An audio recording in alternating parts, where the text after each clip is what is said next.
Sabi nila, ang hirap daw mag-workout. Isa daw to sa pinaka nakaka-drain at pinaka nakakapagod na pwede mong gawin sa buong araw. Bukod sa sobrang busy na natin sa buong araw na trabaho at kung ano pa man yung mga pinagkakaabalahan natin, mas lalo tayong mapapagod lalo't pagpapawisan tayo at magbubuhat tayo ng kung ano-ano.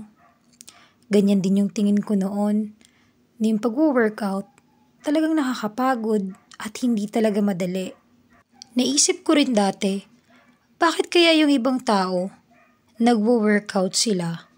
Samantalang nakakapagod na nga yung buong araw na magtrabaho ka pa, tapos magdadagdag ka pa ng ikakapagod ng katawan mo. Pero sabi nga ng mas nakakatanda na mas maiging araw-araw tayong mag-ehersisyo upang mapanatiling malusog at masigla yung pangatawan natin at iwas din tayo sa mga maluhang sakit. Pero tulad nga ng iba, habang bata ka pa, hindi mo pa mararamdaman yun. Hindi mo pa ma-appreciate at hindi mo pa maiisip na mag-ehersisyo kasi nga wala ka pang nararamdamang kakaiba sa katawan mo o kahit na anumang sakit. Kasi nga bata ka pa at malakas ka pa. Naisip ko rin dati, bakit pa ako mag-workout? Payat na naman ako at saka sexy din naman ako, di ba? So ba't ko papagurin yung sarili ko at uubusin yung lakas ko sa pag-ehersisyo? Perfect naman yung katawan ko. Charot. Ganito talaga siguro kapag mga bata pa tayo. Lalo't hindi naman ganun ka laki yung katawan natin. Hindi talaga natin maiisip na mag-ehersisyo kasi para sa atin, bakit pa? Gifted naman tayo, di ba? Kaya ayun, nakahiligan ko rin yung lamon ng lamon. As in, wala talaga akong pinagbabawal sa sarili ko. Lahat kinakain ko. Walang tapon. Kasi nga, bukod sa payat ako, hindi rin naman ako tumataba. Kaya ayun na nga, nagdaan na nga ang maraming taon. Medyo may napansin ako sa sarili ko. Yung dating payat ko na katawan ay unti-unti nang lumulobo. Pero hindi ko lang pinansin. Baka siguro, namamalikmata lang ako. Or dahil tumatanda na ako kaya medyo nagkakalaman na.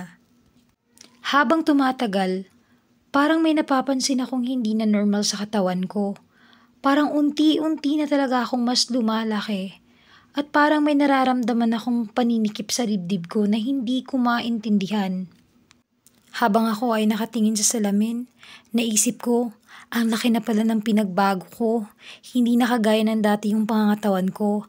At nag-umpisa na nga akong mainggit sa iba. Bakit kaya ganun? Bigla na lang akong lumaki. Kaya ayun, napag-isip-isip ko rin na umpisahan na yung pag-workout.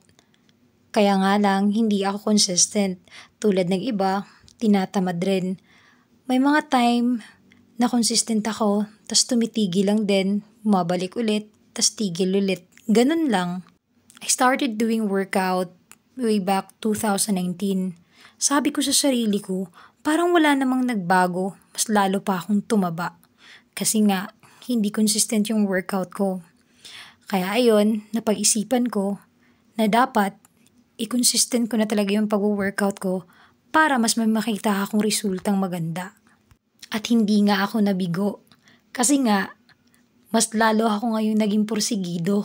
Kasi nakita ko talaga yung resulta. Sobrang ganda. Talagang maglulose ka talaga at talagang mas lalong gaganda yung katawan mo kapag nagsumikap ka talagang mag-workout. At hindi lang yan.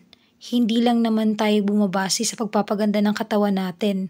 Kailangan natin mag-ehersisyo hindi lang dahil gusto nating magpa-sexy, kung hindi dahil gusto nating panatilihing malusog at masigla ang pangangatawan natin.